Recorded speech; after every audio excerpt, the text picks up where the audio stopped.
Come on. Really? We can start by doing negative stories. Okay. And we're back. Yeah. So hey, it's great. Thanks for coming out.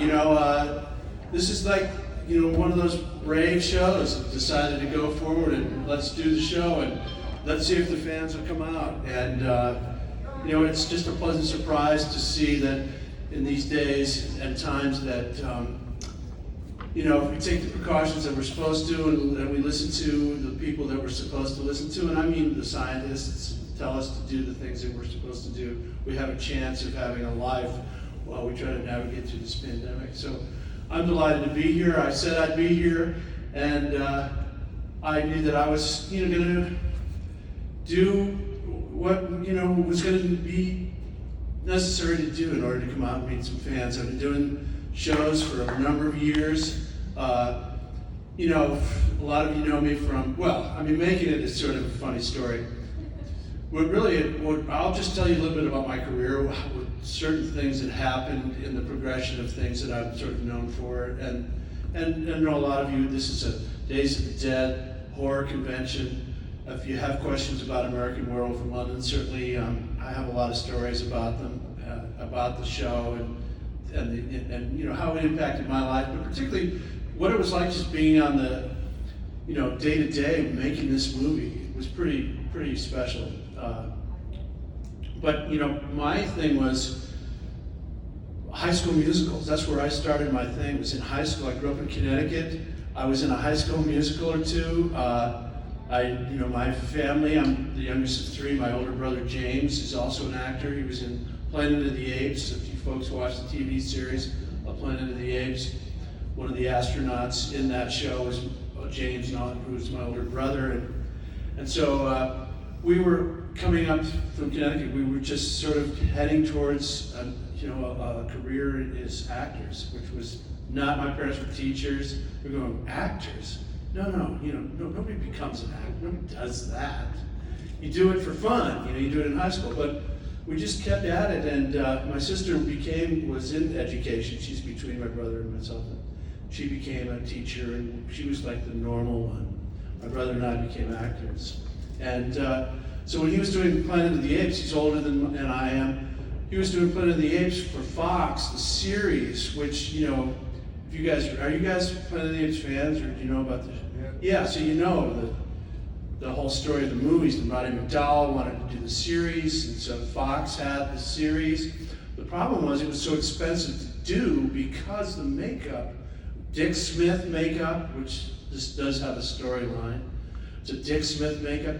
By the time it got to being television, these hour episodes were costing the studio way too much money. This was 1974, so long ago.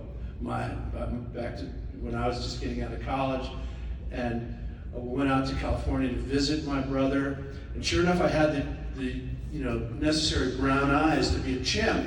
So he got me on the show. It was one of my first TV gigs. I got to be in makeup as a chimp. There's an episode called The Surgeon, in which I come on and have like 2 lines in an episode of Planet of the Apes, a Dick Smith makeup.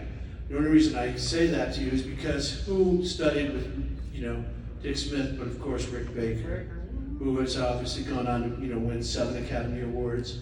And the very first Academy Award he won was for American Werewolf in London. In fact, they created a category at the Academy for special makeup because this movie, The Howling, there were films, makeup was just getting people's attention to the point where they needed to recognize the achievements in special makeup and special effects, and created a category. Up until that point, films, and particularly horror films, were not considered A movies, mainstream. They were all small or B film, whatever B was. We used to call it, B meant budget. You were on a B film meant you were on a very strict budget. That didn't mean it was bad, nor did it mean it was insignificant. But the Academy certainly didn't really recognize, as you look through the years in the 40s and 50s and 60s, 30s and 30s, until, The Wolf Man. And there are obviously a history of those films, and we talk about it in American World, Lon Chaney Jr. So my point is that this Rick Baker makeup was so significant. It was recognized by the Academy, and he won, and it was really fun to be thanked by Rick Baker through the Academy Awards in 1982, as they sat there and went, wow, what just happened this last year?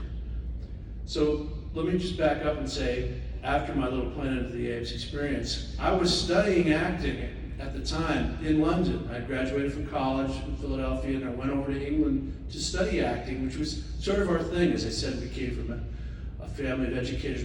My father and mother were both teachers initially. My dad went on to become a professor. And so that was the sort of thing you do. You say, well, if you want to do that, you got to get training. And that's something I still tell young actors who are up and coming or want to, pursue any career, is learn how to do it, rather than just, unless, there are those that are so gifted that they just know how to do stuff without, formal training. But when it came to acting, my brother had gone to drama school. I decided to apply for some drama schools over in England, for no other reason than just the scholarship had become available at college to study abroad, and it was to study something in any field in Great Britain. So I said, well, acting in Great Britain, that'd be fun. So I applied for the scholarship. I didn't get it, but I auditioned for this drama school called Lambda, London Academy of Music and Dramatic Art, and was accepted, and just decided, on my own, went over to London and started this 3-year program. But I knew I wasn't going to be there for 3 years, but I wanted to live in London and see what that was like. And this is in the 70s, and it was really an amazing opportunity for me. Talk about travel being such a broadening experience, and it was. I'd never been outside of the U.S. I've been to Canada. Does that count? I don't think so. But I really had never been anywhere, and certainly on my own. Even though college, you're on your own, but you're sort of not always, But actually being over, getting off a plane in London and going, wow, this is different. And finding out what it's like to be an American studying acting in a country where they're pointing out to you what's so American about you. And then having to become sort of a person who was not defensive, but I was now an American working, living in London as a drama student, and realizing there's a completely different approach to acting from the British standpoint. And anything that was people were criticized about, it's so American, and then having to be, defend Americans, and not really knowing what an American approach to acting was. I was sort of the epitome of that. And then I had to become an expert on politics, foreign policy. This is the 70s, Nixon, those years, and what they all thought. And you find that out when you study abroad, is you have to become the spokesman for everything that's going on in your country when you don't even necessarily pay attention to that sort of stuff. So it was a real eye-opening experience for me. What was fun about it was just getting to see so many actors, who would come to our school, or seeing them afterwards as an actor, full-time student as an actor. I got to work in a theater just in front of house as an usher, but it was a play. I got to see people like Malcolm McDowell on stage every night, when he was young, and other people, and watch them, and see them afterwards in the pub, because it's what everybody did, go to the pub afterwards, and realize that these are real people, and this is what they do for a living, and it is attainable, it's achievable, you can do this. And the people that came to Lambda were, these were the greats of the 70s who I got to see on stage, like Laurence Olivier, John Gielgud, and Alec Guinness, and all these, Paul Schofield, all these old great actors, British actors, but they were still like, talk funny, when you get them off stage, and you still have a beer with you, swear, cuss. Albert Finney cussing, going, wow, this is, realizing these were real people. And that's what brought acting a little closer to me as a possible endeavor, was the fact that these were real people who had been doing it, and they were working in the theater, which was what I wanted to do. So anyway, that was my I did a 2-year experience there, and returned to New York, where it was like, okay, now what? and started auditioning in New York in the 70s, which was, a different thing. You try to do regional theater. It's like, what is that? And there are these things called unions. You go, what do you mean a union?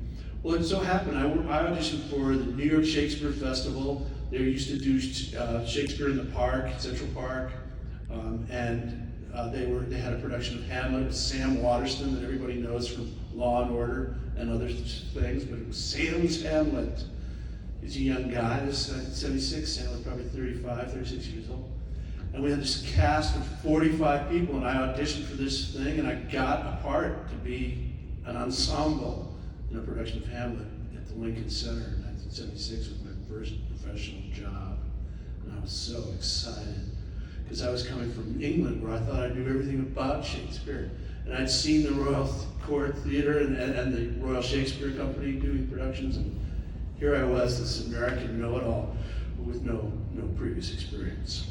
And it was just where I started in New York, and also going out for commercials and getting an agent and finding out how do you become a professional actor is you need an agent in order to send you up for things, and finding a way to earn a living and have to pay for stuff, and how do you do that and act, and so you all become professional waiters and you work in the restaurant business or other businesses which are a little more flexible in their hours, so they allow you to do the things that you really want to do. So that was just sort of how I started, and I got this gig. Said, how good a dancer are you? And when you're young, and I say young, I think at any age, you always say to your agent, "Of course I can." Can you ride a horse? Of course I can ride a horse. How good are you at skating? I'm a great ice skater. Really? Oh, can you dance? Oh, are you kidding? I'm trained. Well, these are all lies from my standpoint. But you gotta say yes, and then you're thinking, I'll figure it out. I was absolutely fearless. I will try. I'll learn. How hard can it be? We used to say, and I found out the hard way. Numerous times. Going in for a commercial for the Lipton cup of soup. You gotta be a skater. Okay. We're in New York, it's April, how are they gonna know? They will be at this rink at 2 o'clock this afternoon. Oh shit. And sure enough, I was called out, I wasn't a good skater. You had to come up, skate up, stop, look in the camera and say, about a Lipton cup of soup. Or something to that effect, and almost took the guy out. I couldn't stop. It was ugly. Thank you for coming in. Who let this guy in? Same thing with the Broadway dance auditions. These Broadway dancers are Broadway dancers, extremely trained. They've been step dancing since they were 10, and they're in there and they know steps. And you try to learn a routine in like 5 minutes, and they have the routine. And then they call you up and you have to do that routine that you just watched the guy teach you. Well, I'm in the back going what? And that was my experience going to this audition for a company called Dr. Pepper. We did 3 commercials, national commercials, 60 and 2 30-second commercials. We're going to travel from New York to San Francisco. It's a 20-day shoot. This would be a good one to get. I remember my agent saying, I went, I'll go. I don't dance.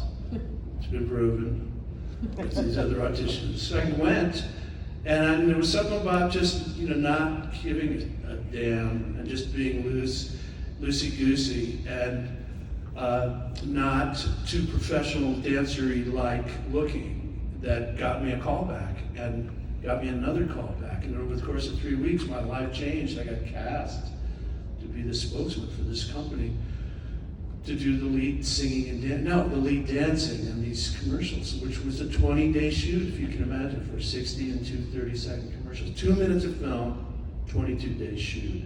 Now, I've done movies since then, whole movies in less than 22 days. This was a big budget, but particularly because it was travel. We started in New York, then we moved, and did these commercials for using big locations, like the St. Louis Arch, New Orleans, French Quarter, that sort of idea. So we had to be at those places, and that took time to shoot, and we'd cast locally. And then I got a chance to see what it's like to be on the other side of casting, not just the guy waiting out in the hall to come in and do my routine, or whatever it was I was auditioning. I got to be in the room and watch actors come in and audition for our Dr. Pepper commercials. And it was an eye-opening experience for me to see how difficult it was to get hired. You could be so qualified and so particularly great, but, oh, your hair is brown. Oh, it's too red. Oh, whatever. And in commercials, there's always a committee that's casting, so nobody can agree on how to. So it was a very, it was a real eye-opening experience there as well. And that thing lasted for 4 years. I was the Pepper guy. It was crazy. I didn't, I was just trained Shakespearean actor being a Pepper. How did that happen? And I just remember people saying, don't plan your career at an early age. And I think that can apply to anybody, and whatever it is you do. You may have a plan, but be open-minded about what your plan is, because you may not, you may have this whole idea of what your career path is going to be, but it may just all of a sudden zig and go with it. Go with it. So don't say no. I had to learn that too as an actor. Don't say no. That's when I was saying about lying, about, sure, I can, what? Last solo? Heck yeah. Rodeo cowboy? I'll try. No, I couldn't do any of that stuff, but I knew that if I said no, I knew what the word no was going to get me, and I've always said that throughout my career. No means nothing. Nothing's going to happen. So say yes and see what happens. Now that can bite you in the butt, so you end up in a film that looks pretty awful. I have a couple of those on my resume. I don't talk about them much. Unfortunately, either do you when you come to the table. Hi, do you have anything from Sharknado? No. But, you take a chance a lot of times, and that's the whole point, is because you don't really know where it's going to lead you. So here I am being a Pepper, and I get this opportunity to be in a series, and the show is called Making It. It's based on Saturday Night Fever. It's 1979-80, and it's ABC. We got 13 on the air. Half-hour show, no pilot, just automatic series. Wow. So now what's that mean? It means you get, you don't have to be a waiter anymore. You're going to be on a TV series. You have to move to California, which is what I did, and did the show called Making It, which didn't, on ABC. It followed Mork and Mindy, and we were a huge hit for 2 weeks when we were behind Mork and Mindy. And then they move you and you die because Gary Coleman, Different Strokes, and the Hulk bury you. And you find out what that's like, being in a time slot, having the show. But in the course of that, I got a chance to record the song for the show, this theme song called Making It. Damn, the thing went to number 5 in the top 40. I had a top 40 hit. What? You heard it. It's like, what's that? I don't know. How'd you plan that? I didn't really plan it at all. I just had an opportunity to go in and sing it, and they released it, and RSO label, this was Stigwood, Robert Stigwood organization, who had this little group of Australian guys called the Bee Gees, and that was the focus. But the Bee Gees and Robert Stigwood, RSO, had a little fight, so everybody on that label got sort of collateral damage. We were all lost because the Bee Gees and Robert Stigwood didn't agree to how many millions of dollars they each wanted. So many of us who were on that label just sort of lost our chance to continue. But this was a time where I was thinking, wow, what would that be like now? Because in the 70s, 79, 80, when you're doing Making It, you're in a studio, you have to deal with studio time, you have to pay all these musicians. Whereas now, my daughter who sings and records, usually they're doing it at home. As many of you, if you've dabbled in doing independent things, and we can talk about little independent movies as well, how inexpensive with the right software it is to make your own whatever. Film, make your own movie, make your own recording, cut, 8-track, 16-track, 24-track soundtrack, and make songs and get them heard, and we have the social media for people to find them. So it's really amazing what you can do if you're at all creative. At the time, we were all dependent on everybody else as singers. But anyway, so in the course of those times of being, I was getting sort of disenchanted with being the spokesman for the soft drink. I had these, visions of other things for my career, and realizing that this series of making it, which looked so promising, but wasn't because we got moved, it had nothing to do with the quality of the show or whatever. I had an opportunity to meet a guy named John Landis, who had this movie that he had written when he was 21, and now he was this big 32-year-old success story with Animal House and the Blues Brothers, and had a big office at Universal Studios, and could make the film that he wanted to make next, which was his own movie that he couldn't make when he was 21, and writing it as a production assistant on Kelly's Heroes. You remember that movie? Kelly's Heroes, John was a PA. A PA is a production assistant. That's where, a gopher. Do whatever they tell you to do. You're a kid on a show and you want to learn how to be in movies. You start somewhere in production as a PA, and that's what John was. But in the course of that, he wrote this screenplay called American Werewolf in London. And that's the movie we shot. The movie he wrote when he was 21, and one of his first screenplays. Pretty crazy. And he had this friend who liked to make models and molds and Halloween masks and use his mother's oven to cook his little masks in. And his name was Rick Baker. And Rick and he were buddies and did a couple of little silly movies, back in Super 8, one of them which was a thing called Schlock, which is still available. I don't know if anybody's seen it. Movie buffs and people see John Landis and Rick Baker's first collaboration. But they made a pact going, look, when I get to make my werewolf movie, you gotta promise me you'll do the makeup. Okay, Rick says, as the story goes, as I've been told. Okay. Well, Rick gets good. He gets busy on things like Star Wars. He's making all those little characters in the bar and all those freaky, listen to me explain these freaky little characters. These are Rick Baker's creations. And he gets even better and starts working on others. Now, I don't know his entire chronology, but he had promised John Landis, that he would do the movie if John ever got the money to make the film. But meanwhile, you can't wait for your buddy to get his movie, the money together. You have to continue to work. So Rick got on this movie called The Howling. What? Well, when John heard that, that was a nice impetus to go out and make sure he got money for his movie, and called Rick and said, Rick, you can't make that movie, you gotta make my movie. And okay, well, when's your movie gonna be made? All right, well, we'll start Monday. I mean, literally, to get Rick back on his show, John had to scramble to get the money. And how he came upon doing it is a story that he tells of really just going in and basically borrowing like $10 million, on the basis of his name, with a screenplay he wrote 10, 12 years ago. Yeah, I'll make this movie. They go, well, here's the thing, here's the money. You make the movie, you deliver us the film. And that's how we're gonna do it. It's go raise the money himself. So he was on the hook for the money. And Universal later gets involved. They don't put up the money. So John Landis is on the neck. So off we go. So he's looking to find these guys to play the two leads in his little story, which is somewhat autobiographical. But he's looking around and he knows everybody. Everybody wants to work for John Landis at the time in 1980. And I got an opportunity to meet him. And went into his office and talked to him about, I'd been studying in England, I'd been to England, I was a student there, and he knew my Dr. Pepper stuff.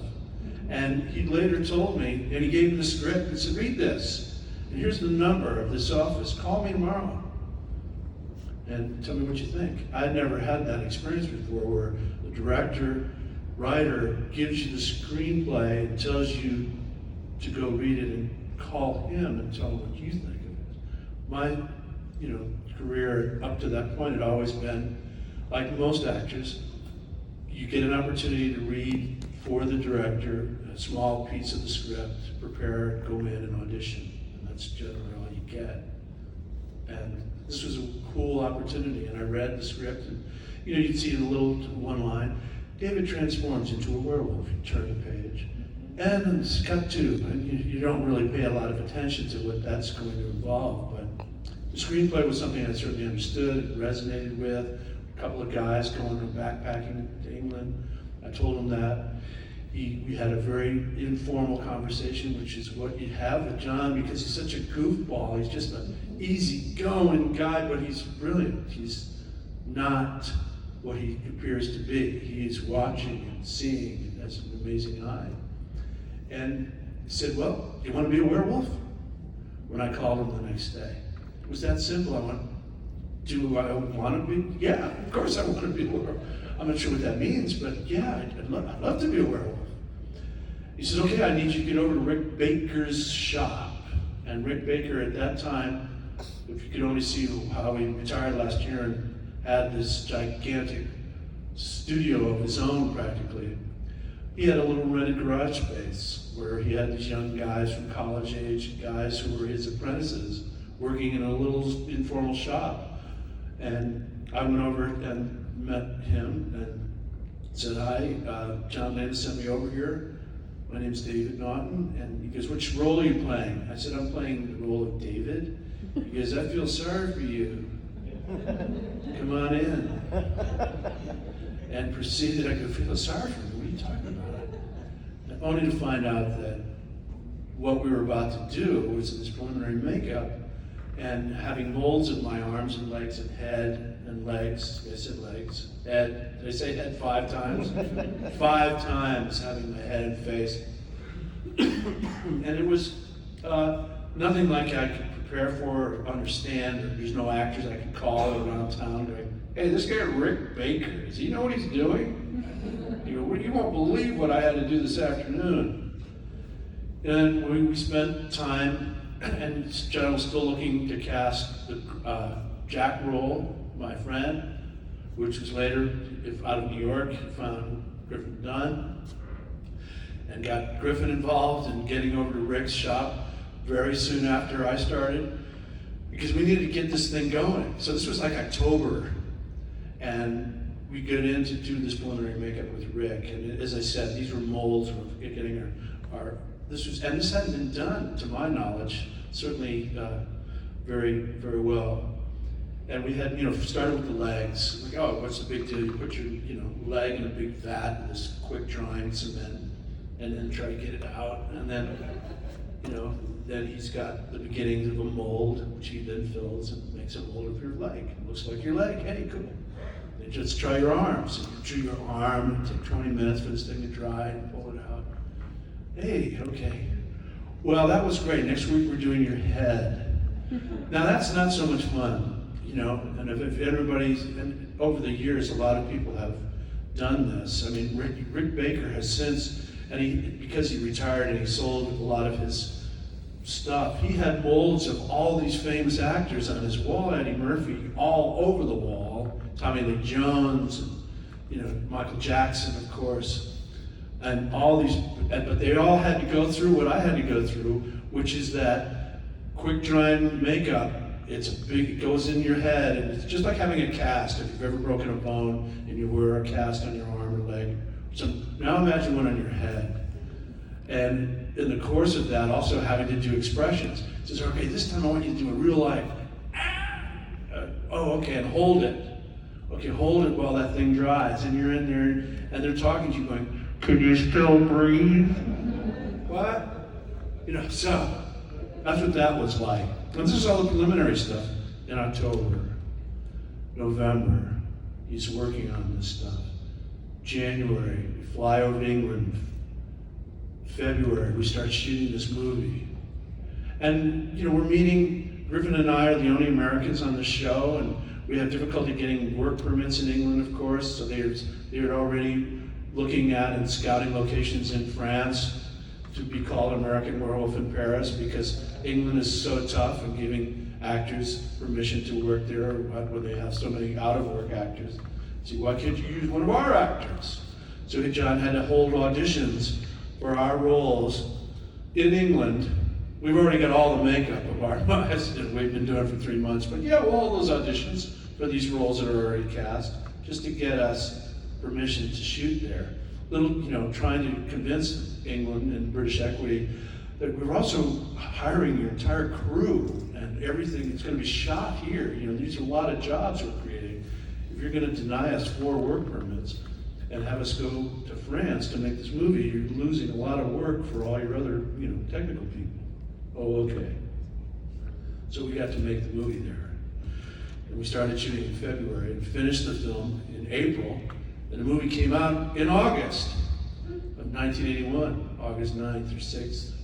So really from October the previous year to August was casting, literally casting, molding, shooting, editing, and all the post-production was done in London, and the film was released in August of 1981. Point being, John was trying to race to see which werewolf movie was going to be one of the first werewolf films out, and which film, is it The Howling, American Werewolf in London, this race, and the studios were all very interested because they'd all passed on this film years before when John was trying to pass the screenplay around and trying to get the movie made. So finally it was going to be. And when it was released, it was mixed reviews, primarily because this was a type of show that hadn't been done before, which is always kind of funny going, well then why wasn't it why wasn't it more successful in its reviews? Well, because they hadn't seen a film with comedy before that's a horror film. That's funny and horrific and gruesome and Rick Baker makeup that you haven't seen before. It'll blow your mind back then. So how do we review this? John Landis is known for comedies. What is this thing he's throwing at us, and how are we supposed to take it? I mean, those were the kinds of reviews that we were met with.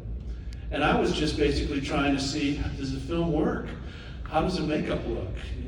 How do our performances? Do you buy this whole idea that there's werewolves and we become them, and how is it? So that was that. Little did I know that, it'll be 40 years next year that I'll be hanging out in Indianapolis, the Days of the Dead, talking about American Werewolf. No, you don't. You have no idea. And I think over the course of these 39 years, what's happened is the film has been more appreciated as time has gone on for a lot of different reasons. One of which is, of course, Rick Baker set the bar so high for practical makeup, and then all the digital makeup came in. It was sort of a cool fad, and here's ways of CGI and all that sort of stuff took over for practical makeup. And Rick could be the guy to be standing up here and telling you about how that's impacted the industry. I can just tell you as an actor, you watch it, you like it or do you not like it? Are it in the hands of, do they know how to use it? It's a new technology, and for my money, I wasn't so impressed with, digital effects. Now they get better, and I think that less is more, certainly. But for practical makeup, this was one of those films that people pointed to over the years that said, "Hey, this is the stand. This is where the bar is in terms of practical makeup. Check this out." And I think that's one of the reasons why it's had sort of the longevity that it has. There's also the werewolf tradition. It's a long-standing tradition from the Lon Chaney and before. There was a film, Werewolf of London in the 30s, and this was another werewolf film in a long line of, and there will be more. I'm just lucky to have been in it. And from my standpoint, what appealed to me was there was a story. There was something that I could understand. What appealed to me was there was a love story there. There was this whole story of a guy who really, as I interpreted it, had sort of his tragic flaw was sort of a terminal illness. The terminal situation that he had was he had this werewolf issue that he couldn't believe, and he was in total denial, as many people are who have terminal situations. And so it was something that I could grasp in terms of okay, he doesn't believe he's, this is going to happen to him, and that's a much easier way, not easier, but let's say a more understandable way to approach the role from an acting standpoint. And working with John Landis was different for me because, as I said, I came from a sort of much more traditional, formal approach to acting, and not having had a lot of experience in films. I've done a few things, done a few television and film things, but to be working with a guy who is so informal and likes to play practical jokes on you and anybody, and everybody's fair game when you're on a set with John Landis, it makes you, you either have to embrace that or you get really guarded. And I don't think you get, you do your best work when you're really, holding back. So you just kind of, the choice I made was, hey, I'll go for it, How many times do I have to be naked in this movie, Let's talk, what's going on? And it was very freeing in the sense that there was nothing that you could throw at me that I wouldn't be able to say, I don't think I can do that, or that doesn't, because this was a point in my life. I was a young man, turning 30. I was really thinking, sure, I'll give you 100%, let's see what happens. And could I do that same movie again? Not for that money, but it's just one of those life-changing experiences, which obviously I enjoy, and it's why I'm here this weekend. So that's enough out of me. Thank you for listening. You've been very attentive. If anybody has any questions about things, I have some stories about where the making of the film. One of the things I should tell you about the movie, which is pretty neat, is we did everything there. There's no trick photography. Everything you see actually happened. I mean, the transformation, obviously is Rick Baker's magic and having arms stretch and so forth. But the shooting in Piccadilly Circus, we actually had a car accident this huge crash in the real Piccadilly Circus. Piccadilly Circus, for those of you that haven't been to London, is just a big, giant, five huge roads all converge on one big roundabout, which they call a circus, and it's Piccadilly, and they don't allow you to shoot in it. You can't make movies in Piccadilly, particularly stage a car accident. Sorry, it's one of our major thoroughfares. So what did Landis and his team do? They decided, okay, 5 at dawn, we're gonna crash. We're gonna have cameras all over the top. And then, this is what's called stealing a scene, where you don't have permission to shoot. But we're gonna be there, and this is gonna take one take, all cameras will roll, all radios, all men will be in the 5 streets, all stunt drivers, 3 cars deep, and on action, go for it. And we'll all crash here, and that'll be that. Let's see what happens. So I had to see this. So I'm up at 4 in the morning, whatever, going down to Piccadilly. This is gonna be cool. I don't know what's gonna happen. And we're all waiting. And then all of a sudden, roll sound. Action. And these cars just, and it's not closed off. It just happens to be 5 in the morning. It's kind of, on a Sunday, it was like not a lot of traffic in Piccadilly Circus, fortunately, until action. And all hell breaks loose. All these cars come in and crash. And you see all these things, a bus starts to turn, all these stunt drivers, and cut, you get it? Good, that's a wrap. And then within 2 minutes, whoosh, Piccadilly Circus is empty. It's like, what just happened? That was cool.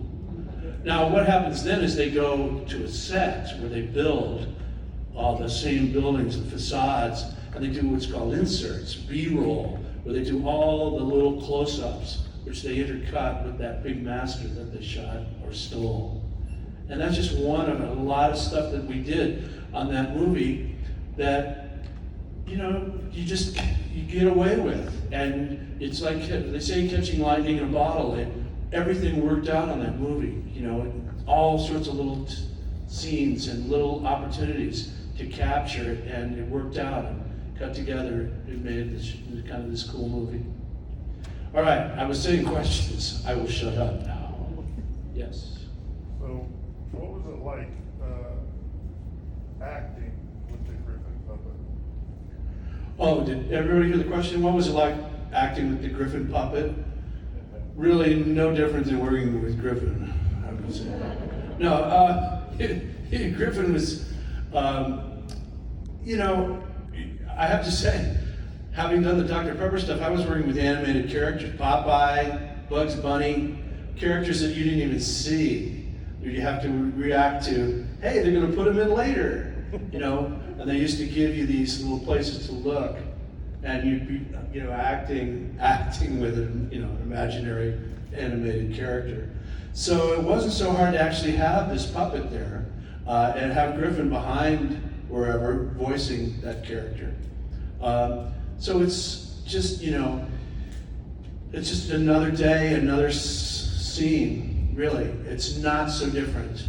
I mean, the setup for it, you have to wait for things to be able to work mechanically, but, you know, it's really not that difficult. You know, it's just another character. In the same way that the other English actors that were in, probably my favorite scene is in the movie theater when all the victims are there trying to decide, how are you going to kill yourself? An electric shock.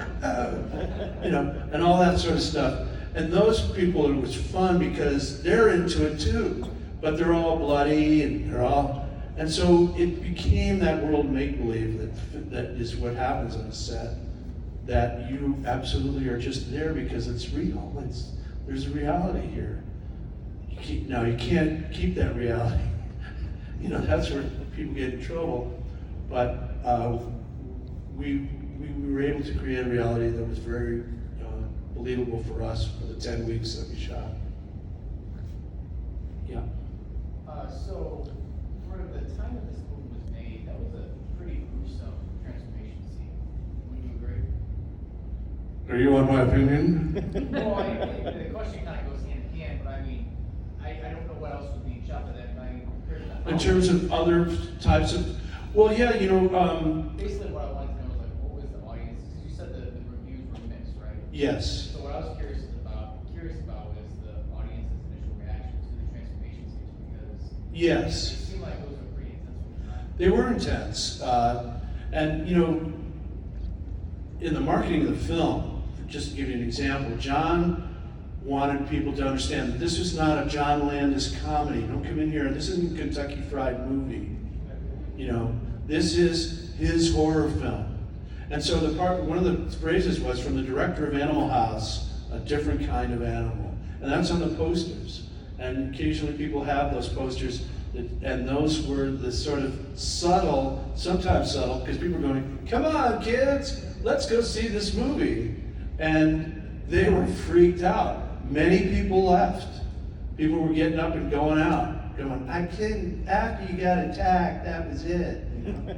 And you can't blame them because they were going there with the anticipation of seeing some kind of a rollicking, who knows what. Because it is funny to start with, but that's where he's taking. John's taking you down this, hey, it's a buddy movie. These guys are gonna go backpack, ha ha ha. And it gets pretty strange. It's particularly, you know, it just so happened, coincidentally, because of the fact that Rick Baker wanted as much time as he could, so we saved the transformation until the movie was completely done, wrapped, and just me and Rick and the skeleton film crew to shoot the transformation.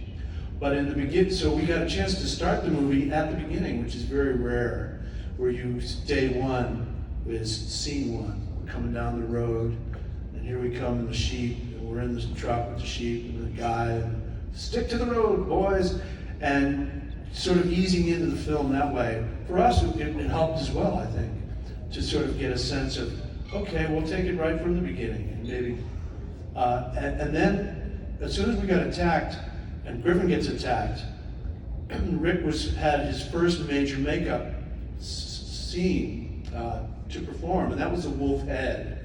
So he had a wolf head that he basically would and he was like a puppeteer. He had the wolf head in his arm, and it was big. And he was saying to Griffin, now, I don't have many of these, so go easy. We don't know what's gonna happen, because you don't really know. You don't rehearse a lot of the film. You talk about it, and you get positions, and they wanna see, and John's that way too. He would want to see positioning, and so the camera guys and everybody knows what we're shooting, and it's in the script. But when it comes time to Griffin actually being attacked, he's not going to show you it until we're rolling. And for both Rick and for Griffin, they weren't really sure, because we're all kind of new. It's like day 3. You don't really know, even though we've been working with Rick in the pre-production thing, you don't really know until you're rolling, and there's that adrenaline. Now the cameras are going to roll. Everything's lit. What's going to happen here? Let's see. And that's time after time after time. Let's see, because nobody really knew how the makeup was going to work. And so anyway, Rick had said to Griffin, "Go easy, because this took whatever 5 months to make. When I'm attacking you, I'll go easy, but just please don't, Well, take one. Griffin practically rips the head off of Rick's arm and destroys snout number 1. Like, this could set us back. And Rick was pissed, and he tells the story. Saying, okay, we're gonna play rough. Take 2. He literally went after Griffin. I mean, and these are big teeth and this big old, and he got after Griffin, and that's in the movie. So Griffin's going, ouch, because it hurt. Going, oh, too bad, Griffin. Should have played along. But no, the thing is, it was really it's intense, and you don't know that. And then you cut, and there's always people come in and want to make sure everybody's okay, and then Landis would come in and go, I need more blood, which was his favorite thing to say. I need more blood. He wanted gore, in a tasteful way, nothing gratuitous.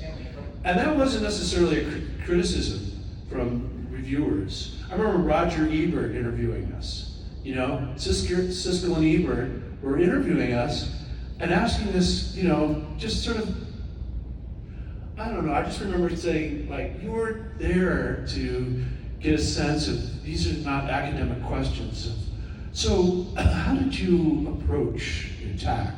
It's like, you're being attacked. How would you approach it? It's pretty simple. It's like, you're scared, we're running, it's out in the cold. We were in England, in November, well, not in November, in February, March. It's really cold. So it's uncomfortable, it's wet, it's dark, there's sounds. You don't have to have a huge imagination to get in to the mood of how creepy it is.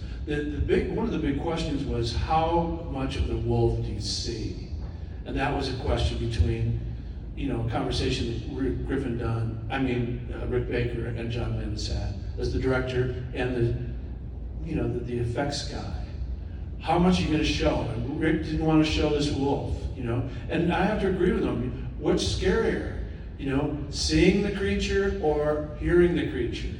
And let your imagination, decide. And think about the films that you've all seen.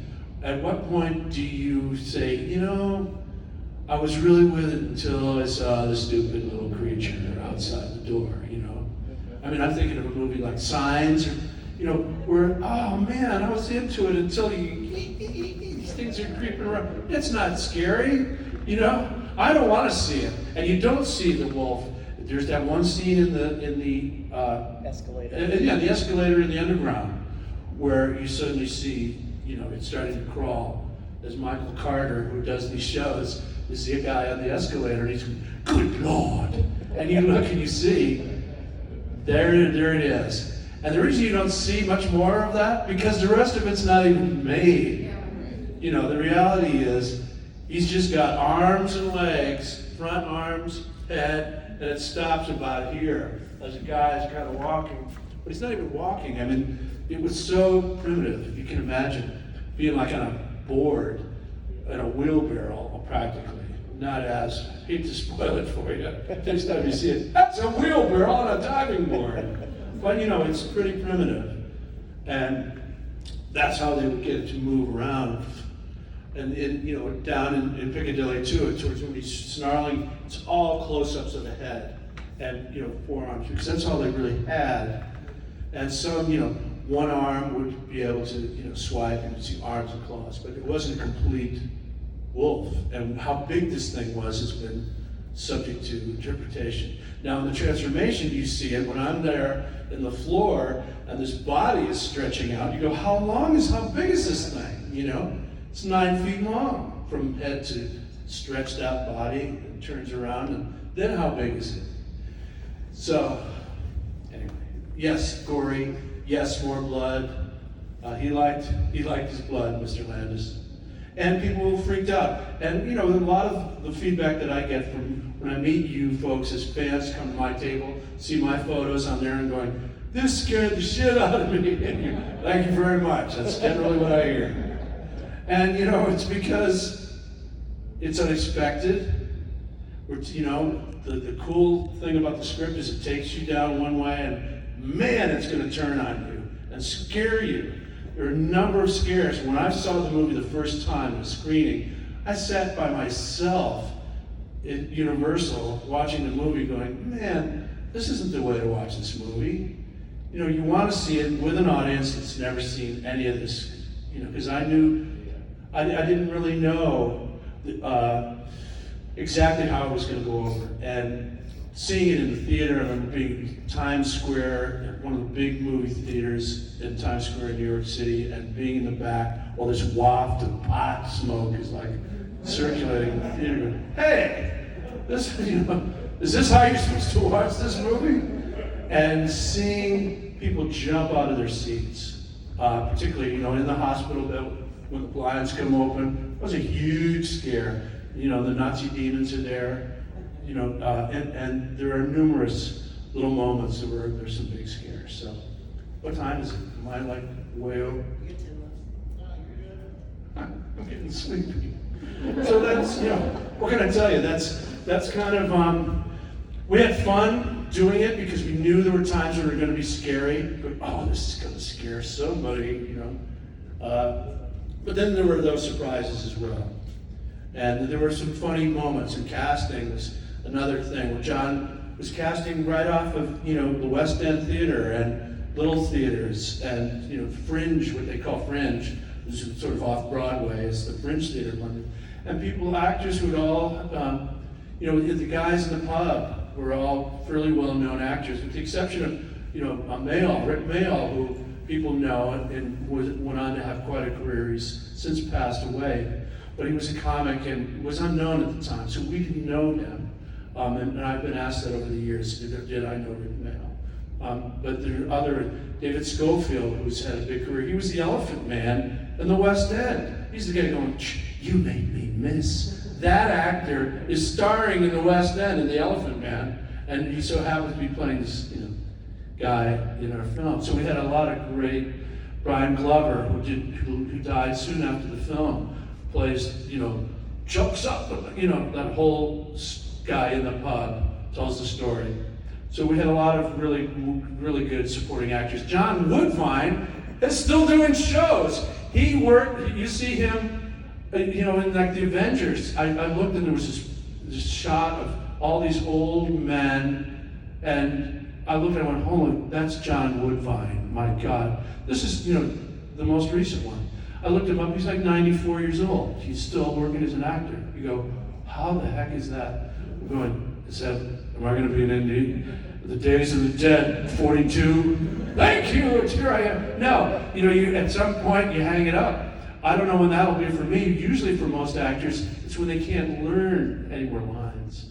And that's been the case. It's like, I just can't learn the lines anymore. I don't want to, go through the terror of being on, because when the camera's on you, there ain't nothing like it. When that light's on and everything's quiet and they're watching you, you better, if you forget your lines at that point, you can't get them back. It happens to everybody. And you just have to kind of know when that moment is. Sort of like me, I have to kind of know when to get off. Are there any other burning questions? Anybody like to share anything? Come by, say hello. It's great to have you folks here. Obviously, I get a kick out of talking about this show. Let's hope this whole pandemic thing goes away and we can continue to enjoy shows like Days of the Dead around the world. Thanks for coming out. Ladies and gentlemen, Mr. David Naughton. Thank you.